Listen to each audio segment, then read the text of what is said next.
conhecem, outros ainda não. Meu nome é Érica, eu estou, por enquanto, como presidente da associação Círculo Piedadense de Orquidófilos, né? A gente chama carinhosamente de Cipó. E essa associação foi criada em 2013, vai fazer 12 anos agora no final de junho, né? E estamos tocando a vida com as orquídeas, a gente aprende muita coisa com elas. Nós já estivemos em outros lugares aqui dentro da cidade até disponibilizarem esse espaço para nós, né? E a gente faz esses cursos de vez em quando para estar passando uma parte do conhecimento, porque o pessoal compra uma orquídea, chega em casa, minha orquídea não dá flor, minha orquídea morreu. Então essa base que a gente dá ajuda pelo menos a estar cuidando das plantas, né? Tudo bem, cada uma tem uma necessidade diferente, mas pode ser que a gente consiga esclarecer todas as dúvidas, tá? Então nós temos aqui a Eliane, que é da nossa associação, já depois ela vai se apresentar, o Daniel também, eles vão estar passando, né, as informações para vocês, e a gente deseja um bom curso para todos. Beleza? Bom, como todos, a maioria já me conhece, sou Eliane, já faço parte da associação, já faz mais de 10 anos. E a gente, vamos dizer, não sabe tudo, a gente está aprendendo ainda também. A gente vai passar o conhecimento que a gente tem, o que dá certo para mim, agora pode não dar certo para vocês também. Mas vou passar o meu, como que planta, o plantio, tudo, como é que muita gente reclama, né, assim, fala assim, minha orquídea não dá flor, porque será que eu posso trocar de vaso já? Será que o vaso está apertado? É tudo isso que a gente vai passar para vocês. E daí, qualquer dúvida, vocês perguntam para a gente estar respondendo para vocês, para a gente estar se comunicando com o jeito certo de fazer. E assim, fazer. Bom, como a Érica já me apresentou, me chamo Daniel, tá? Sou filho da Eliane, minha mãe. Sou biólogo, tá? De formação. Trabalhei no mercado de insumos agrícolas de 2007 até 2021, tá? E de 2021 para cá trabalho com consultoria, tá? Agrícola, voltado principalmente para manejo nutricional, controle biológico de pragas. Além da minha graduação em biologia também, possuo pós-graduação em solos e nutrição de plantas, mas eu não estou aqui para ficar discutindo currículo com vocês, tá? Eu vou passar para vocês alguns conceitos básicos, tá? De fisiologia vegetal, nutrição de plantas, alguns conceitos de manejo de pragas e doenças, conceitos básicos, uma base, como minha mãe propriamente já disse agora, às vezes a gente, por uma falta de um conhecimento, a gente não entende o que está acontecendo com a nossa planta lá em casa, né? No nosso pequeno estufa, no nosso pequeno orquidário, ou a planta que a gente tem lá no quintal de casa. Por não entender alguns conceitos básicos, a gente acaba perdendo uma planta sem necessidade. Eu acho que o objetivo principal hoje aqui é passar esses conhecimentos básicos, né?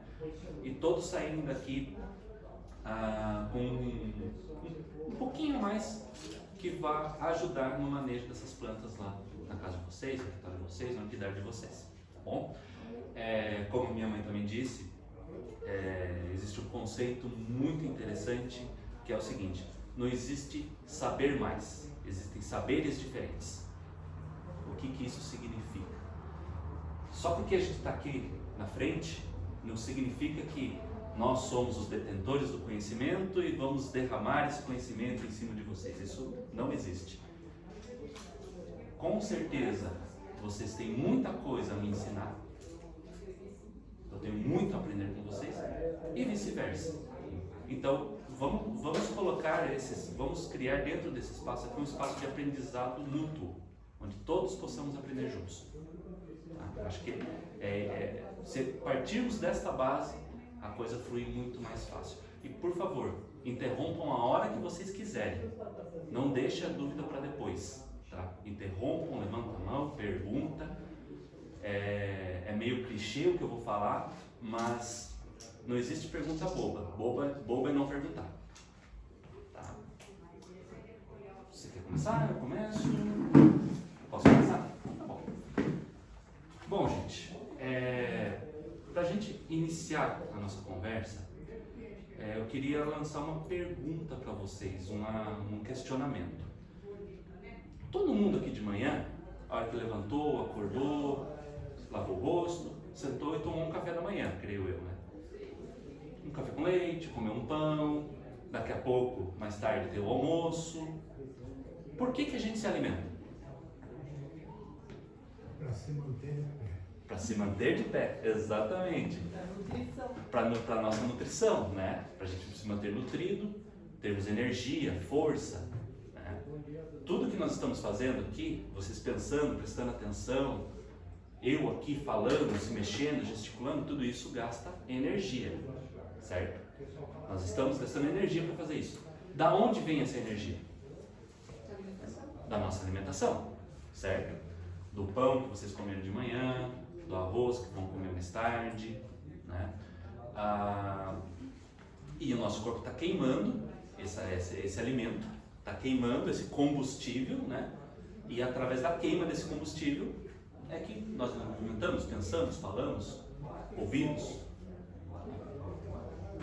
Tendo isso em mente, a planta é diferente em certo aspecto quanto a isso. Ela precisa de energia também para crescer, para se desenvolver, né? Aí eu pergunto para vocês, o que a planta come? Se eu colocar um prato de arroz e feijão do lado dela ali, ela vai pegar o garfo e faca e vai comer?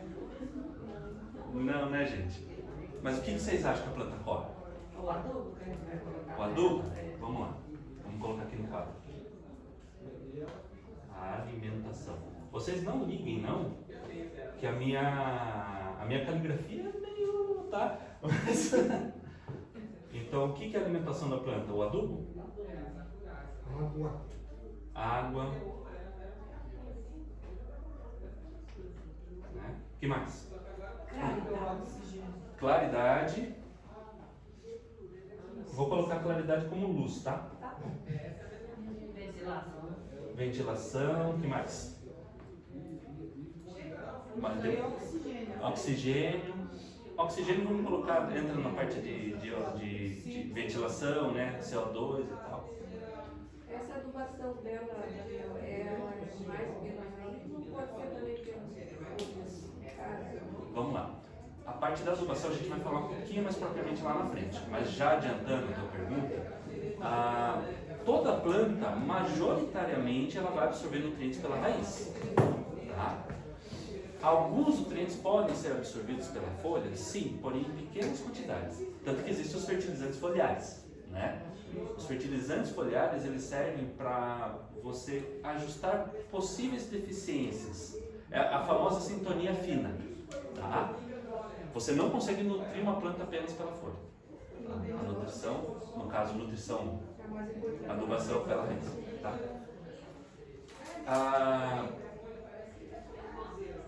Eu queria focar principalmente nessa parte aqui, quando a gente fala de alimentação, o que a planta come, a gente sempre pensa que a planta come adubo, né? Porém, se a gente parar para analisar com calma, tá? O que a gente come na nossa alimentação, principalmente vamos falar os carboidratos, que é arroz, macarrão, as massas em geral, né? Que são açúcares. Carboidrato é um açúcar, tá? É esse o combustível que a nossa célula dentro do nosso corpo queima para gerar a energia para a gente poder estar fazendo essa movimentação. A planta não é diferente. A planta também precisa de açúcares, precisa de carboidratos. O adubo tem açúcar? Tem carboidrato no adubo?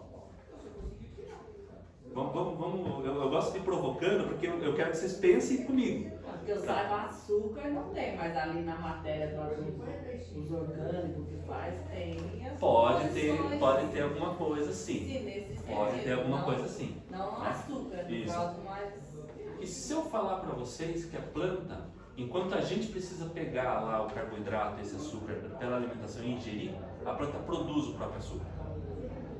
Quando ela está na árvore sozinha, por exemplo, como ela se vira se ninguém está? Exatamente. Como é que ela vai se virar, na verdade? Aí que entra um conceito importante que a gente chama de fotossíntese. Eu acho que vocês já ouviram falar esse nome, não viram?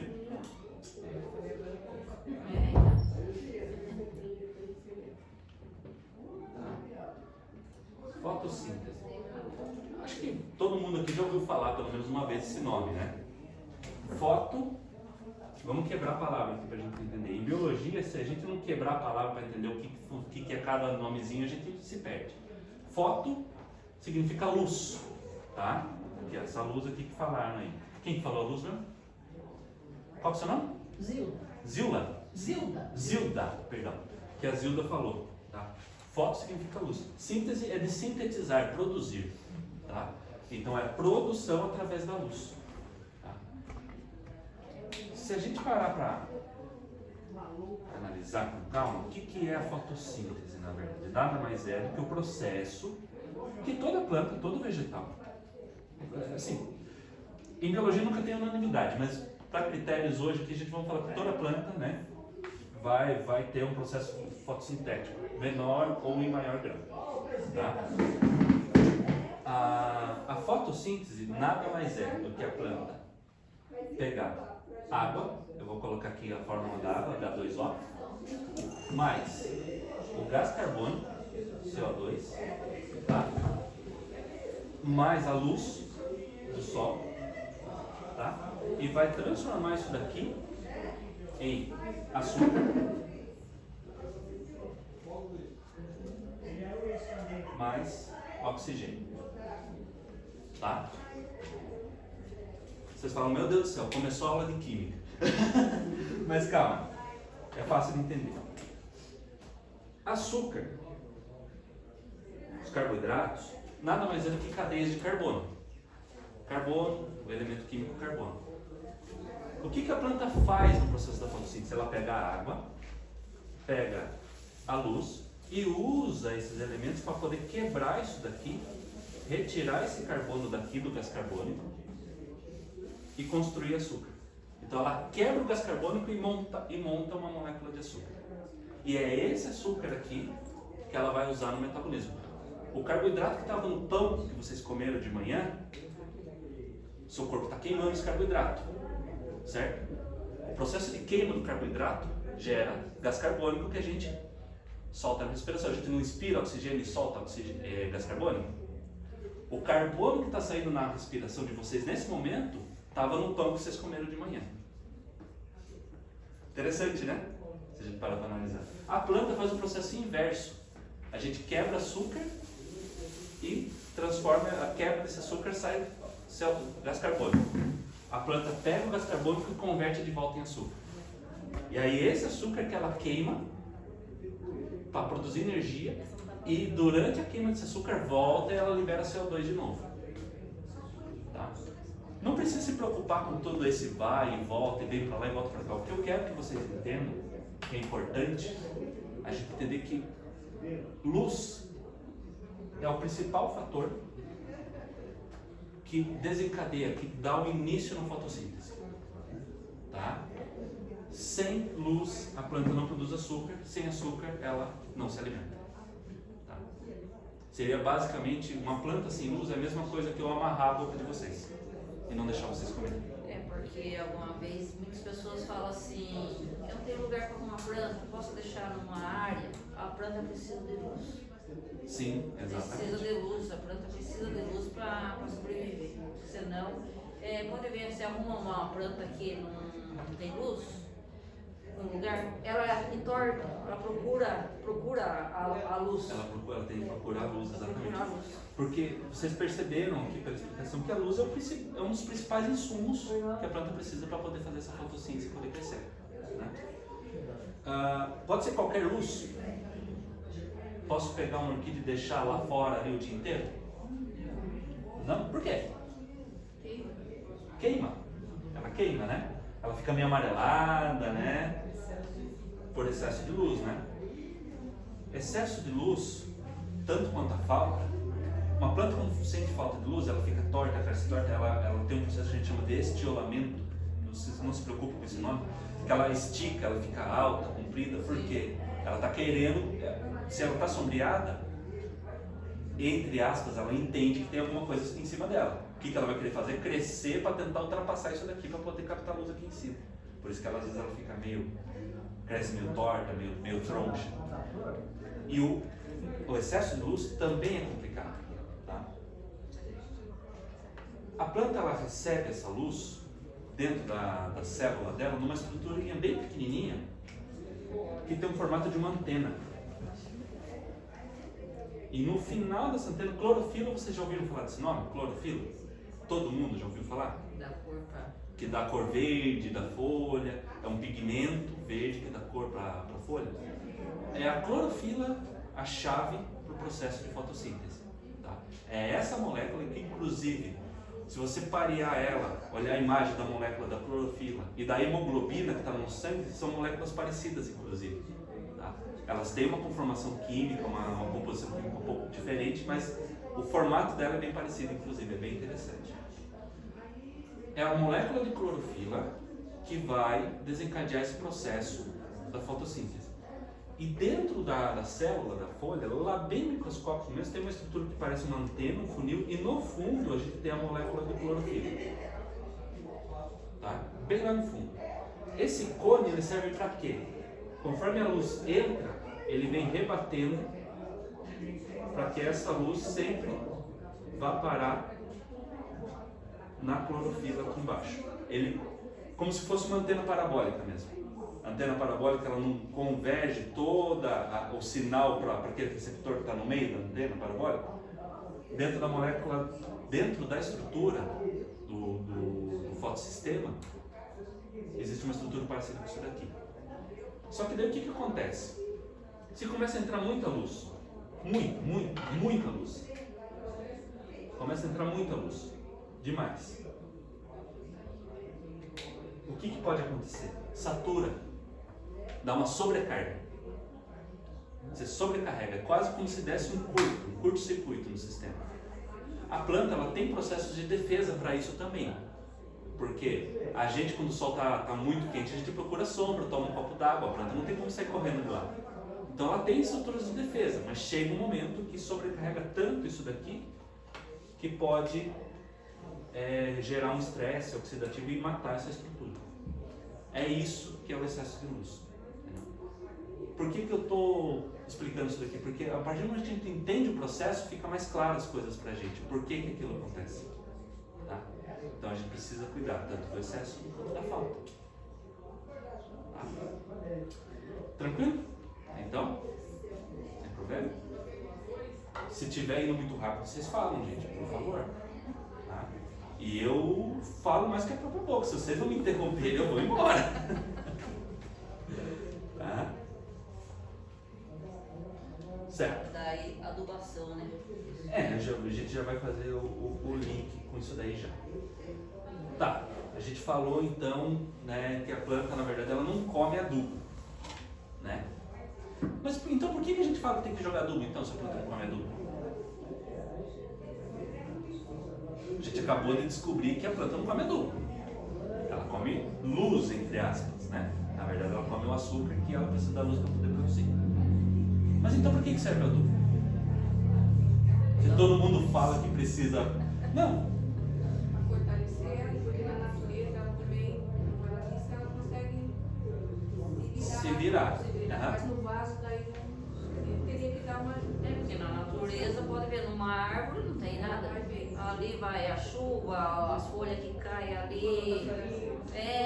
Exato. Tudo Ela orgânico. consegue, um adubo na natureza, ela consegue um adubo orgânico por conta, né? Exatamente. Que vai caindo, decompondo. Tem toda a ciclagem de nutrientes, né? A gente usa o termo de ciclagem, né? Que as coisas vão se reciclando, né? Aquela frase, na natureza nada se cria, nada se perde, tudo se transforma, certo?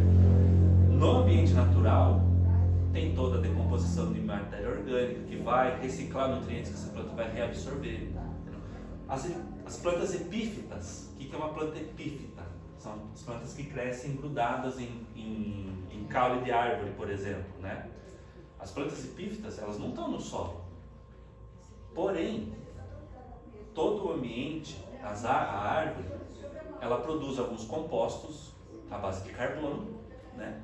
Que quando vem a chuva, lava esses compostos, poeira, alguns nutrientes que estão em cima da folha, lava esses nutrientes que estão na árvore, essa água escorre pelo caule e essas plantas absorvem esses nutrientes através da água que escorre do caule da árvore. Tem gente que acha, inclusive, que uma planta epífita, uma orquídea epífita, é um parasita. A gente já viu isso daí, às vezes a pessoa acha que é um né, que acha que ela está matando a árvore, está sugando a seiva da árvore, nada disso. Ela usa a árvore apenas como sustentação, para se manter ali fixa naquele local, e ela se alimenta da água e dos nutrientes que escorrem do caule. Tá? Mas voltando na questão do adubo, o que esse adubo, por que ele é importante? Vocês conseguem viver comendo apenas açúcar? Só arroz? Não, ou só pão, ou só massa, que são os carboidratos que a gente acabou de conversar? Não, né? Precisa de uma proteína, precisa das vitaminas, né? A proteína, na verdade, nosso corpo vai quebrar em aminoácidos para poder formar músculo, fazer unha, fazer cabelo. Né? Eu tô meio cabeludo, inclusive preciso cortar cabelo. Né? As vitaminas, que são os nutrientes que fazem a manutenção do nosso organismo, né? A planta também precisa de vitaminas. O adubo, os nutrientes, nitrogênio, acho que todo mundo que já trabalhou um pouquinho de planta já ouviu falar do famoso NPK, né? Nitrogênio, fósforo, potássio, né? Entre aspas, vamos imaginar que esses nutrientes seriam como se fosse a proteína da nossa alimentação, fazendo uma analogia, tá? É como se fosse o pedaço de carne que vocês vão comer, a salada, entendeu? As vitaminas, tá? E todo mundo sempre ouve: eu vou adubar minha orquídea com um 10-10-10, né? Ou um 30-10-10. Vamos lá, alguém lembra mais alguma fórmula? 35 do meio, é. Tem o 35, né? Ou vamos falar 10. Não. 10, 35. 45 Tem o... é para floração. Oi? Não, pode falar? Perdão. Não, quando a gente compra, né, 45 serve para floração. O 45 aonde aqui? No segundo. No segundo aqui? Eu coloquei 35, mas, né? Mas vamos colocar aqui 45. Né? Daí depois vai ter também, é mais raro, mas vai ter o 5, 15, 45, né? Também.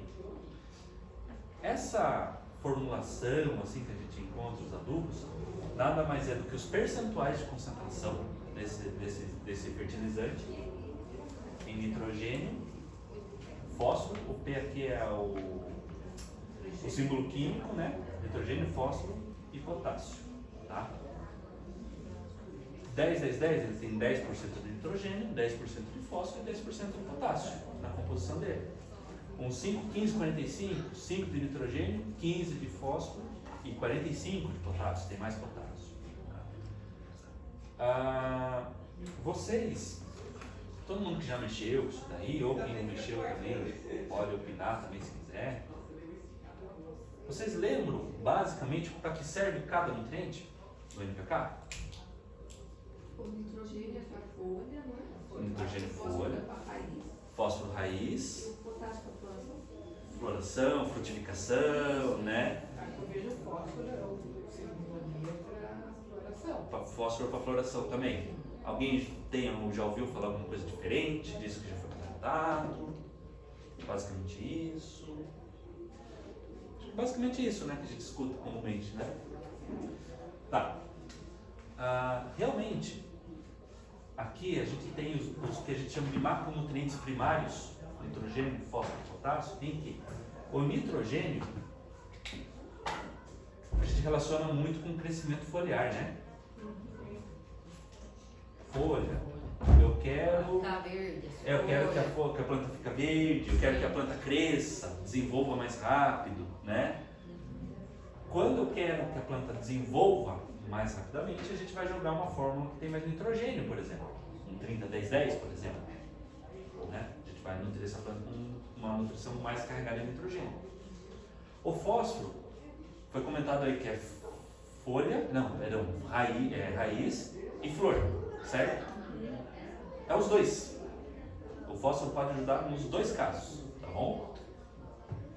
O fósforo, no caso, por exemplo, um 104510 aqui, por exemplo, ele tem realmente essa função de melhorar o enraizamento, no caso, as raízes, tá? Aumentar o crescimento radicular. Porém, o fósforo, ele também é muito importante na etapa de floração, de emissão de cacho floral, de uma haste floral, tá? Não vamos entrar em detalhes aqui, não é o objetivo o porquê disso, tá? Mas o fósforo está muito relacionado com aquela questão da produção de energia que eu falei para vocês, tá?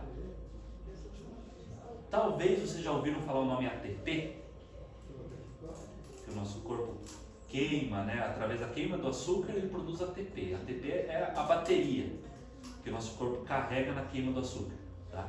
É dentro dessa molécula, essa bateria, que o nosso corpo e a planta também armazena essa energia para gastar depois.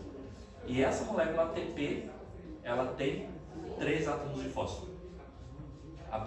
Sem o fósforo, a planta não carrega essa bateria. E essa energia, quando que a planta vai gastar mais energia?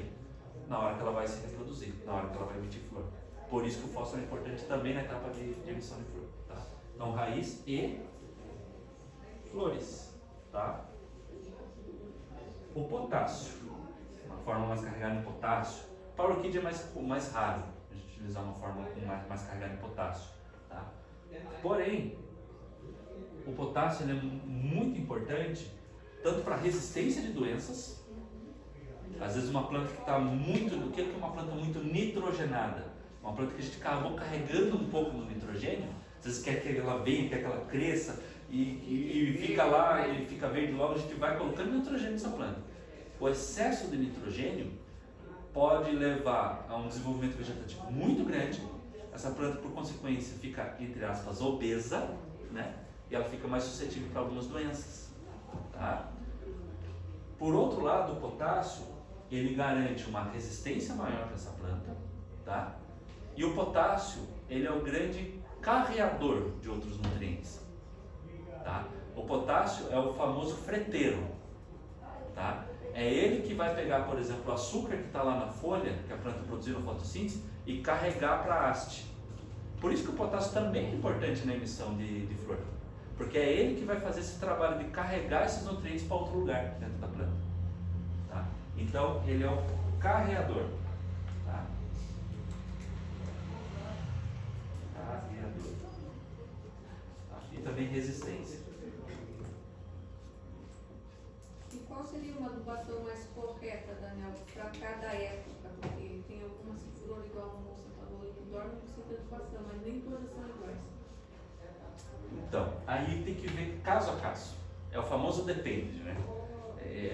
Quando a gente trabalha com... Uma mais equilibrada, assim, que no caso, como você está falando, esse problema de ela crescer muito, ficar debilitada, entre esses que você está falando aí. Ó, o pessoal sempre fala o mais equilibrado é o 10-10-10, né?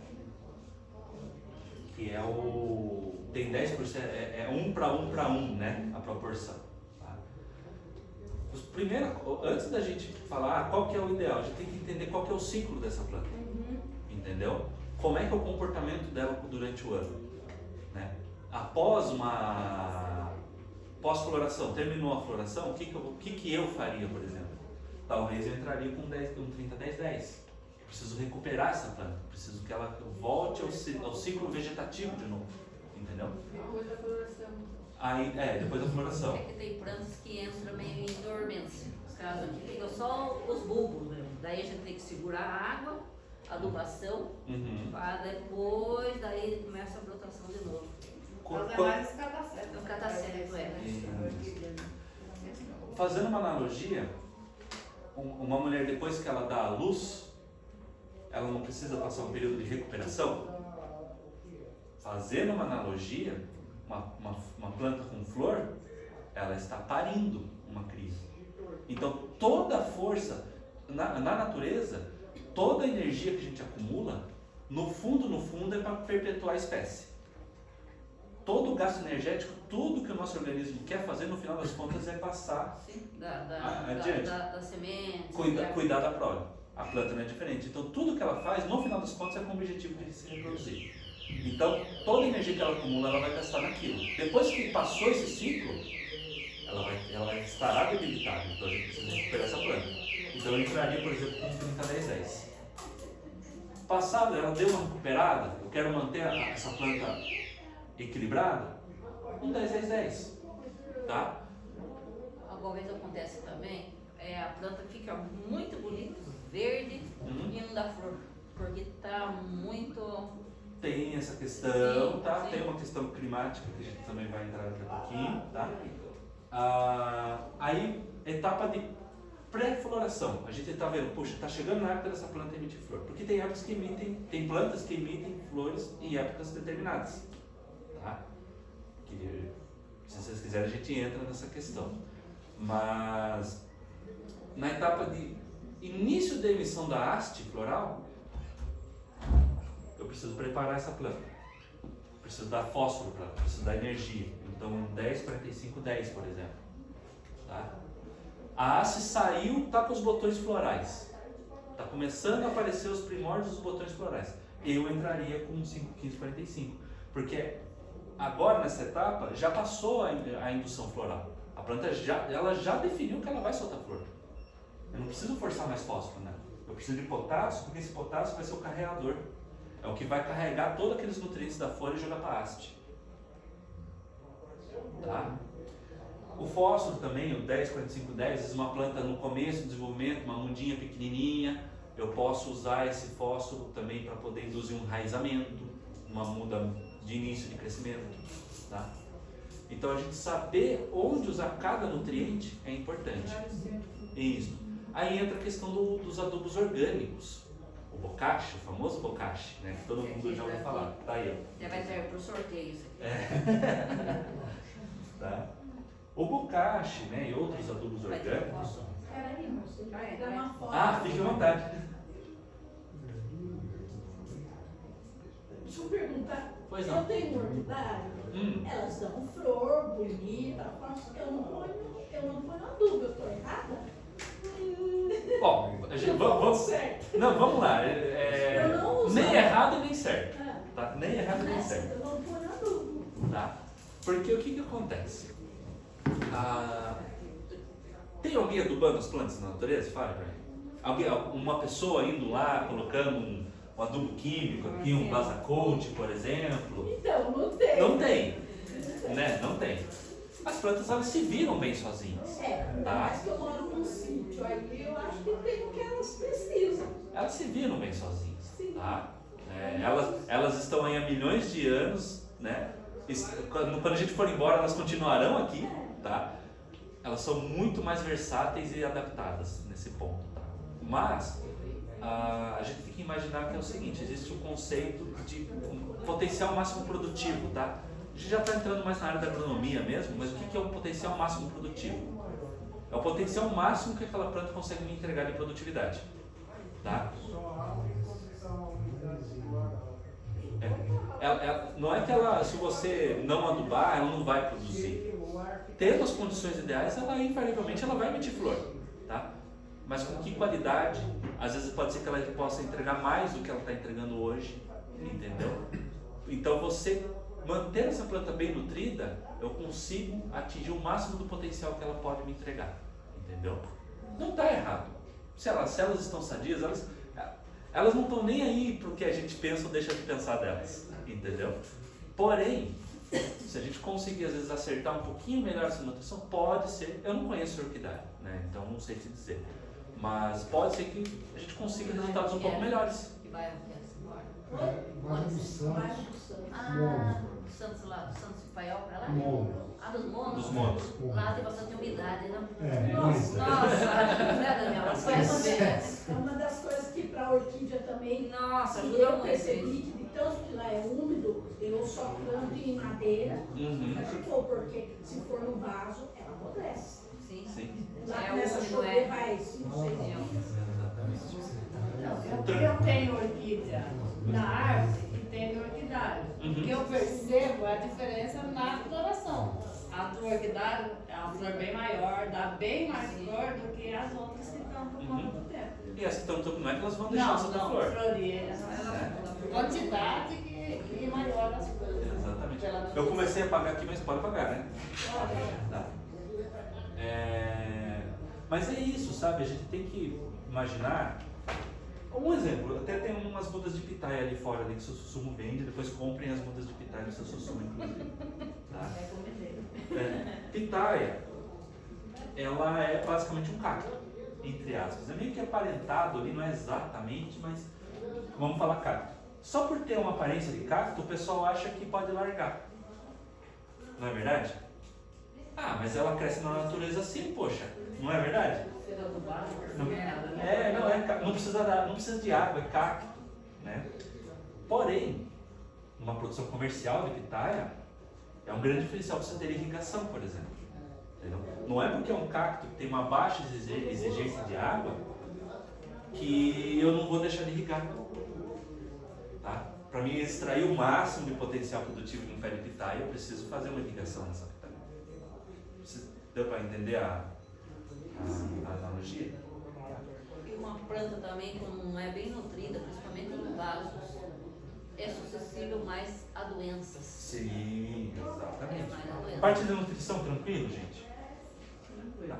Eu até ia comentar só um pouquinho do bokashi antes de entrar nessa parte da doença, tá? E comentar um pouquinho dos micronutrientes também, tá? Que é importante. Adubo orgânico, que nem bokashi, qual que é a principal diferença? Vamos falar adubo químico versus adubo orgânico. Aqui tem um Basacoat, adubo de liberação lenta, acho que em algum momento você já ouviu falar disso daqui, eu não vou entrar em detalhes da tecnologia disso aqui. E o adubo orgânico, feito com matéria orgânica, fermentação, caseira e tudo mais. Decomposição de micronutrientes. Qual que é a principal diferença aqui? Tá? Para resumir. Eu posso trabalhar só com um ou só com o outro? Pode. Pode, tranquilamente. Eu trabalharia com os dois. Por quê? Aqui no adubo químico, industrial, produzido através de várias tecnologias, eu tenho uma alta concentração de nutrientes, tá? É como se fosse um esteroide, digamos assim, tá? Uma alta concentração de nutrientes que estão prontamente disponíveis ou disponíveis gradativamente, no caso desse adubo aqui, que é um adubo de versão lenta ou controlada, né?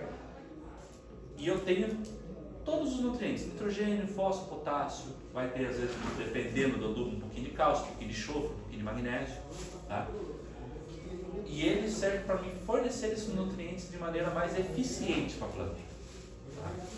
O adubo orgânico, o bokashi, ele também vai ter todos esses nutrientes, tá? Até muito mais nutrientes do que tem aqui, porém em quantidades muito pequenas, em concentrações muito pequenas, doses mais homeopáticas. Tá?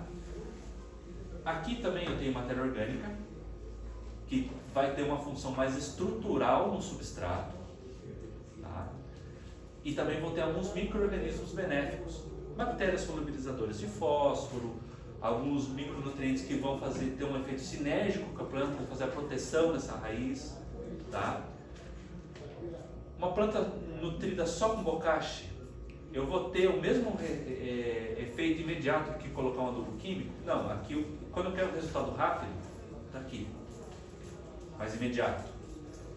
Quando eu quero algo mais gradativo e nutrindo essa planta aos poucos, orgânico.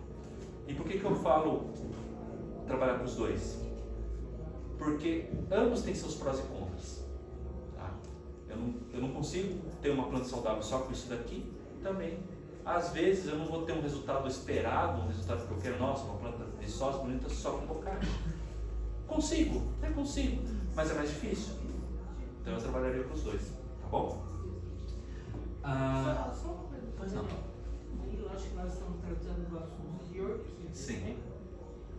Mas assim, nas plantas no geral, o bokashi para a planta no geralzão daria para usar. Dá. Não na orquídea. Tranquilamente. As plantas de terra é ótimo.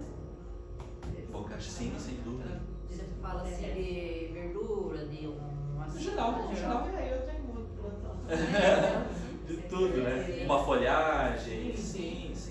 Aí é a questão de ajustar a dose, né? Entender a frequência que você precisa fazer isso daí. É o famoso depende, né? Você ouviu a gente falar do adubo MCL, né? Esse Qual? é um tipo de bokashi. Perdão, não entendi. Desculpa. Adubo MCL. Você tem que molhar para sair os Ah, tá, certo. Que são os adubos de liberação controlada. É a mesma base desse daqui, inclusive, tá? Ele é mais Fininho. fininho? Fininho. Não, não é tão fino não. É granuladinho. Ele vai liberando os nutrientes. Eu acho que é mais parecido com o caixa. Tá. Será que você não está falando de pó de rocha? Não. Não é pó de rocha? É um adubo que só tem no Hortolândia. Depois eu vou dar uma procuradinha para você. É MCL. MCL. Isso, tá. Depois eu vou dar uma procuradinha. E se eu quiser comprar um Basacoat de liberação lenta de 6 meses? Certo. E eu não quero ter dor de cabeça. Colocar lá e esquecer. Tem algum problema ou não? Não, de maneira alguma. Desde que você consiga acertar a dose. Porque Ah, tem acertar a dose? tem que acertar a dose. Porque, por exemplo, se você pega um Basacoat, um Osmocoat de 3 meses ou de 45 dias, entendeu? Vamos imaginar assim. Você tem vamos pegar um 20-20-20, que seja, né? Um 20-20-20. De 3 meses, né? 3 meses, significa que esses 20% de cada nutriente estarão totalmente disponíveis em até 3 meses. Ele vai liberando gradativamente isso daí, né?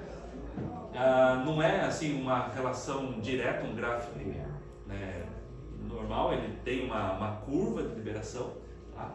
Libera mais rápido às vezes no começo e no final, conforme vai se desgastando, vai liberando mais devagar, tá?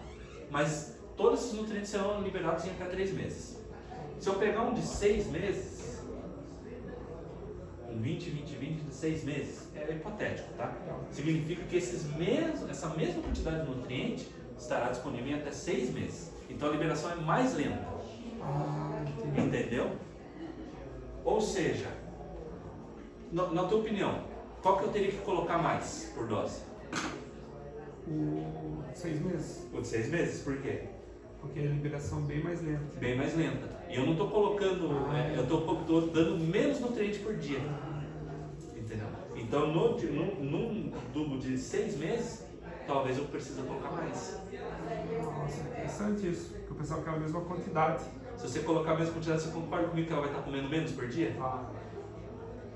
Porque eu pensava que era mais concentrado. Então, aí que é que tá a questão, por exemplo. Mas se você tem que ver se é a mesma fórmula. Entendi. Né? Tem que ver se é a mesma fórmula. Porque às vezes Legal. você tem um 6 meses, mas ele é mais concentrado. Entendeu? Aí a gente está entrando numa questão que, por exemplo, qual que é o consumo diário dessa planta, de cada nutriente, sabe? A gente está entrando mais no micro do negócio. Mas é legal a gente estar observando essas nuances, sim. Pessoal, tranquilo?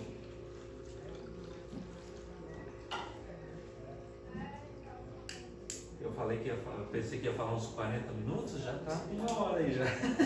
Mas, gente, está cansativo para vocês? Está cansativo para vocês?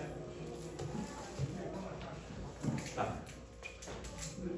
Agora eu só vou dar uma pincelada na parte de doença, de pragas para vocês, de modo geral. Porque a gente sempre sofre com alguma coisinha, uma pinta, uma podridão bacteriana, podridão de raiz, né? Cochonilha, né? Mas quando a gente entra nesse assunto, tá lá cheio, né? Tá preto com aquela fumagina, né? Quando a gente entra nesse assunto de pragas e doenças, tá todo mundo, acho que aqui, meio que careca de escutar, não, para cochonilha tem que passar óleo de linho, tem que limpar com algodão e álcool. Para pinta passa calda bordaleza. Acho que todo mundo escuta isso daí, né? Sempre, né? A minha ideia é fugir um pouco desse óbvio agora, tá? Porque a gente também fazendo uma, de novo, analogia, trazendo para a saúde humana, a gente sempre imagina, tô com dor de cabeça, vou tomar um analgésico, não é isso?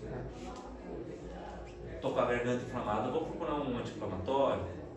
Puta, tô com uma dor no corpo, vai me dar gripe, vou lá, tomo um Benegripe. Não é assim o nosso comportamento? Mas se a gente for olhar na raiz da questão, a gente teria que dar um passo atrás. O porquê que eu fiquei gripado?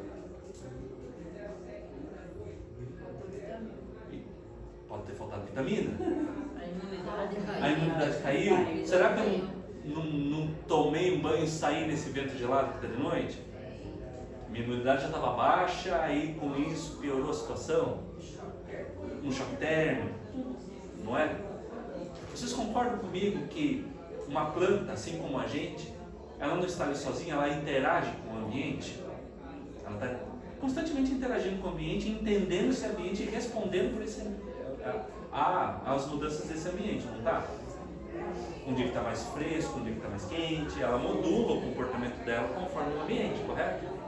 Tá. Existe uma coisa, uma área de estudo que a gente chama de fitopatologia. Fitopatologia, tá? De novo, não se assustem com os nomes, tá? Em biologia a gente quebra as coisas para entender de onde vem. Fito significa planta, vegetal, tá? Pato vem de patos, doença. Logia é estudo, o estudo da doença das plantas. Tá? A fitopatologia usa um conceito. É a primeira aula de fitopatologia que você vai, se você for ter um dia, vai abordar esse conceito, que é a raiz também de toda a base de saúde humana, que a gente chama de triângulo da doença. Alguém já ouviu falar do triângulo da doença? É um conceito, tá? Que é muito utilizado para a saúde humana também. Eu desenhei um triângulo aqui. O triângulo tem 3 pontas, correto? O triângulo da doença me diz que em cada vértice, em cada ponta, existe um fator e que se os 3 fatores acontecerem em conjunto, eu tenho uma situação propensa a uma doença. Tá? Eu preciso que os 3 ocorram ao mesmo tempo. Se faltar um, a doença não acontece. Ou a praga, no nosso caso, por exemplo. Quais são esses 3 fatores? Uma planta suscetível, tá? Um ambiente favorável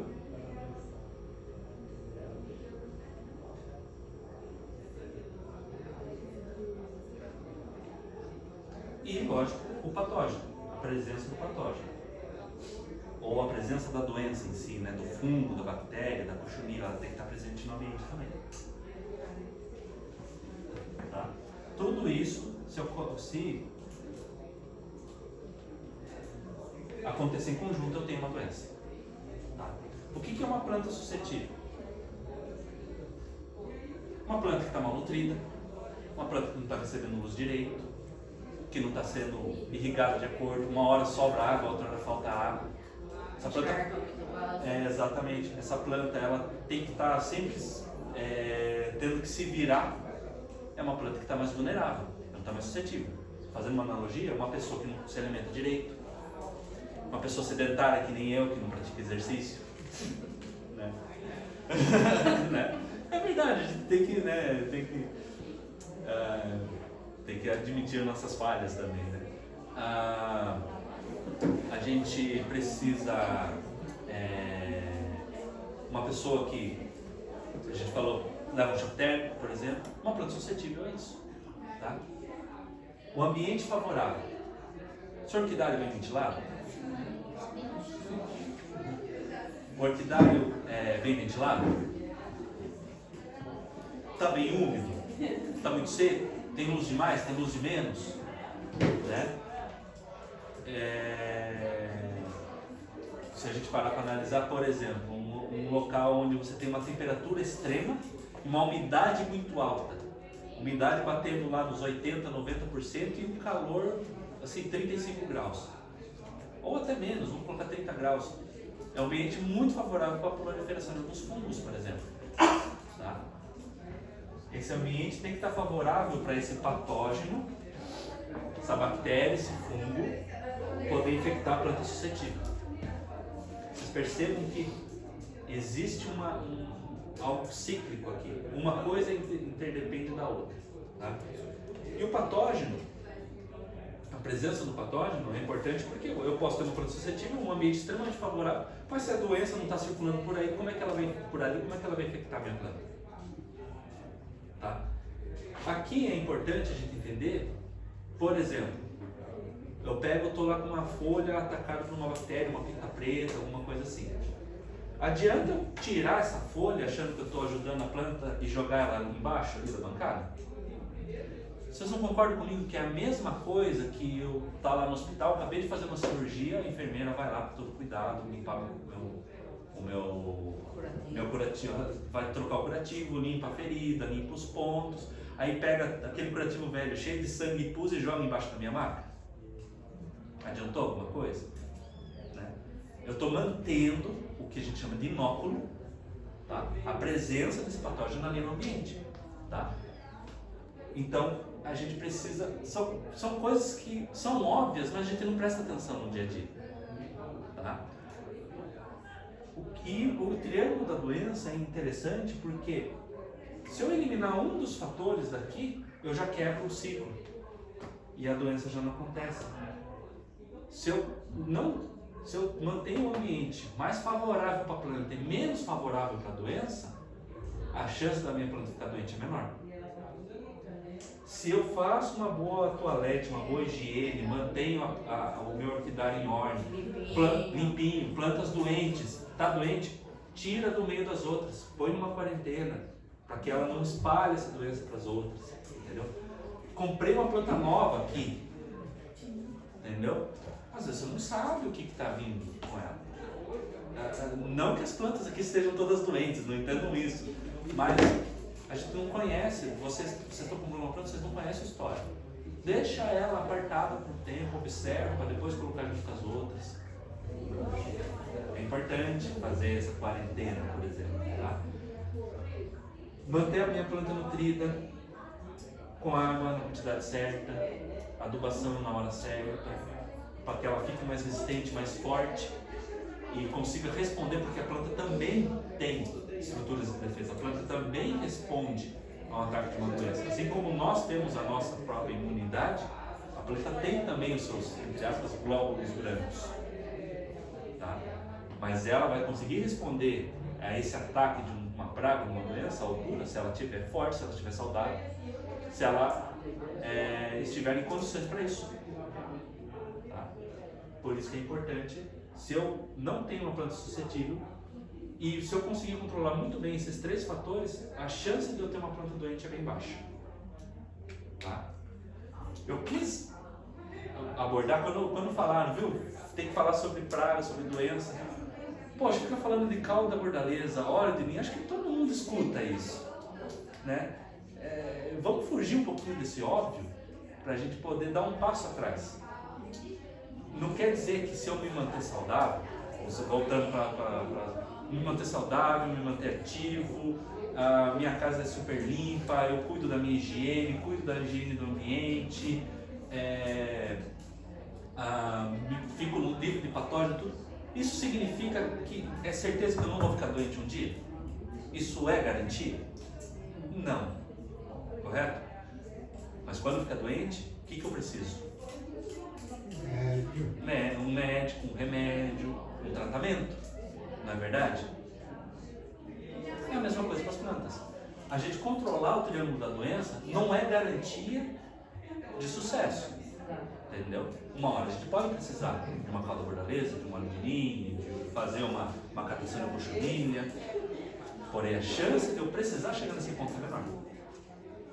Da mesma maneira, não adianta nada eu estar doente, ir no médico, o médico me passar o tratamento, eu ficar me entupindo de antibiótico e não fazer o cuidado correto.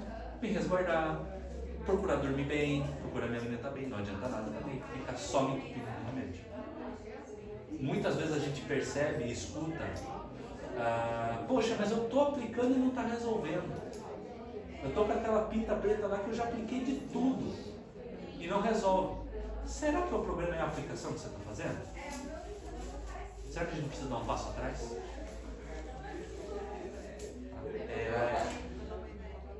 Basicamente o que eu preparei para falar para vocês é isso.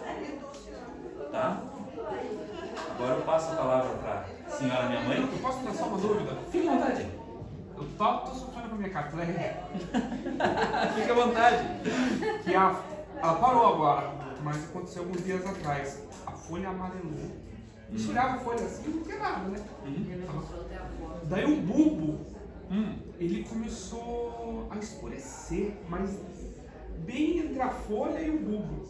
Escurecer. É, escurecer. Tá. E o bulbo, como é que ficou? Daí eu cortei o bulbo no meio, Aham. dentro começou a apodrecer tudo. Tá. Pode ser podridão bacteriana. Olha Tá. aqui, manda até a foto agora. Tá.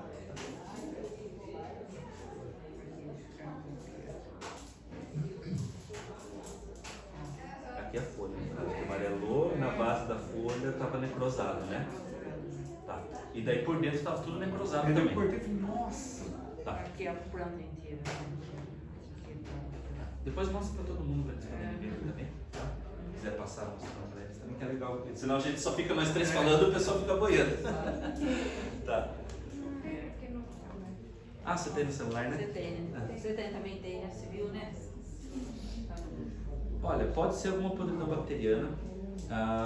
Existe uma bactéria chamada Pectobacterium, ou antigamente era chamada de ervínia, ou acidovorax também. Era melado?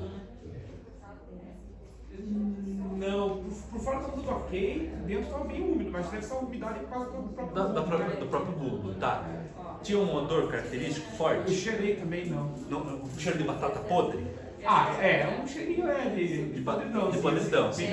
Porque, por exemplo, o cheiro de batata podre caracteriza muito a ataque de Pectobacterium, essa bactéria que eu estava te falando, entendeu? Pode ser, porque assim, Pectobacterium é uma bactéria que ela ataca muito em situações de alta umidade. Tem bastante umidade. Então, às vezes pode ser isso, tá? Com excesso de umidade, temperaturas amenas e às vezes uma planta que está muito vigorosa, muito nitrogenada pode também favorecer. E também, às vezes, uma deficiência de boro, cobre pode estar relacionado a isso daí. Que não uso cobre, não uso cobre. É um ambiente com telhado, Tá. iluminação artificial. Tá. Então deve ter umidade, a temperatura é um pouco mais amena. Isso. Uma questão que às vezes assim, a gente tem, você falou de iluminação, principalmente iluminação artificial ou uma iluminação muito pobre, a gente tem uma baixa quantidade de radiação UV. Vocês já ouviram falar de UV, que é aquele que queima a pele, que causa câncer de pele e tal? É o que a gente chama de radiação ionizante. Tá? Não se preocupe com esse nome também. Mas a questão da radiação UV, em certa medida, ela é benéfica porque ela inibe a multiplicação de alguns micro-organismos. É totalmente artificial, é 9 lâmpadas isso daqui, ó. Entendi. Geralmente essas lâmpadas que a gente usa em casa, ela tem uma emissão de UV bem baixinha, sabe? Assim, lógico, precisa dar uma olhada, pode ser uma antracnose, um fungo chamado coletótrimo também. Mas se tinha um cheiro bem característico de podre, pode ser um ataque bacteriano. Às vezes, aí a questão do tratamento, vamos colocar assim, alopático, né? Seria você também fazer uma aplicação de uma calda bordaleza, alguma coisa Eu não uso isso. né? Às vezes fazer uma aplicação aí vai te ajudar também. Controlar bem a umidade. Senão você tem que, porque a gente costuma, após 3 anos, a gente troca o substrato. Substrato. Vamos ver se tira do vaso. Eu, quando uma orquídea assim tá meio doente, o que eu faço? Tiro e amarro uma árvore. Dá uma horinha lá. Coisa. Você não troca o substrato. Tem árvores. Tem árvore. Aqui eu perdi aqui. Interessante, obrigado, viu? Imagina, que é isso. Alguma dúvida, gente? Daniel, uma Pois não. questão molhada. Vai lá. Tanto faz, voltando atrás. De manhã, à tarde. Boa pergunta. Excelente pergunta. Porque assim, Às vezes a esposa pergunta para mim, para mim eu seria de manhã. Não, eu no inverno, eu moro de manhã. tá. No verão, Aí fica a briga, então separa isso. À tarde, como à tarde? Pra você. tipo 5 e pouco da tarde. Ela fala que o sol tem que sair para ela molhar. Tá. Assim, a resposta para tudo na biologia sempre depende, né? Que a gente fala brincando. A questão da umidade. Mas a questão da umidade, vamos lá. Vamos colocar da seguinte maneira. Olhando para a fisiologia da planta E para o ciclo da doença que a gente estava falando aqui, o ideal seria de manhã. Por que de manhã? O sol da manhã é o sol que normalmente a maioria das plantas vai ter um pico de eficiência da fotossíntese. E lembra que eu fiz aqui a fórmula da fotossíntese? Ela precisa de água. Tá? Se faltar água, a planta não atinge o máximo da eficiência fotossintética dela. Tá? E como de manhã que normalmente essa planta, eu não vou entrar em detalhes por que isso acontece para a gente não ficar alongando muito o assunto, mas a eficiência fotossintética ocorre majoritariamente com o sol da manhã. Então, eu irrigar de manhã, fisiologicamente para a planta é mais interessante. E falando na parte de doença, eu irrigar muito à tarde, eu estou mantendo essa planta úmida a noite inteira. Tá? Na tarde. Entendeu? Você mantendo essa planta úmida a noite inteira, você favorece o aumento, entra naquela questão do ambiente favorável. Eu tenho um ambiente mais favorável para a multiplicação de algumas doenças. Tá? Agora, você irrigar à tarde é melhor do que você irrigar no meio do dia, porque você irrigar no meio do dia, existe o que a gente chama de efeito lupa. O que é efeito lupa? Aquela gotícula de água parada em cima da folha, tá? Ela forma uma lupa que concentra os raios do sol naquele ponto e gera uma queimadura por sol naquele ponto onde a gota ficou. Tá? O que eu recomendaria? Buscar irrigar de manhã, tá? Para que essa planta durma sequinha, digamos assim, né? Para você não ir dormir com o pé molhado, tá? Não ir dormir com o pé na água, tá? E durante o dia, porque às vezes tem dias muito quentes, né? Às vezes tentar dar uma refrescada, ou no final da tarde, ali a hora do sol já deu uma sumida, mas não muito tarde, umas 5 horas da tarde. Em períodos muito secos, eu costumo olhar só o chão do... Isso daí é uma coisa que inclusive orquidários grandes de Phalaenopsis fazem, tá? Irriga de manhã, passa irrigando de manhã, e para fazer o controle da umidade, porque durante o dia a umidade vai indo embora, mas para não deixar esse ar muito seco, molha o chão. Para essa umidade subir e manter esse ambiente mais úmido. Mas eu não estou molhando a planta, estou molhando o ambiente, mantendo o ambiente mais úmido. Nas rédeas, pode molhar a raiz e as folhas não tem problema. Pode. Ou só a raiz. Exatamente, você pode molhar tudo. A não ser que, por exemplo... Um banhinho assim, Sim, molhamento foliar é importante. Agora, a não ser que você tenha uma planta que está com uma flor. A flor não é interessante você ficar molhando. Ela mancha, Isso, ela mancha, que é um fungo chamado botrytis, que vai favorecer, que é favorecido por essa umidade na pétala ali. A pétala da flor é um tecido pouco vascularizado, tá? Ela tem pouca seiva correndo ali. E lembra que eu falei para vocês que o potássio carrega aqueles açúcares para a flor e tal? É um tecido muito rico em açúcares. Então o fungo adora aquilo ali, adora. É a famosa feijoada para eles ali, entendeu? Macarronada de domingo, né? Então, se você manter a pétala úmida, você vai diminuir a longevidade dessa flor por ataque de alguns fungos. Nada. Bom, vou passar a palavra aqui para a senhora, minha mãe, para ela poder estar passando para Bom, vocês. gente, vocês, como sabem,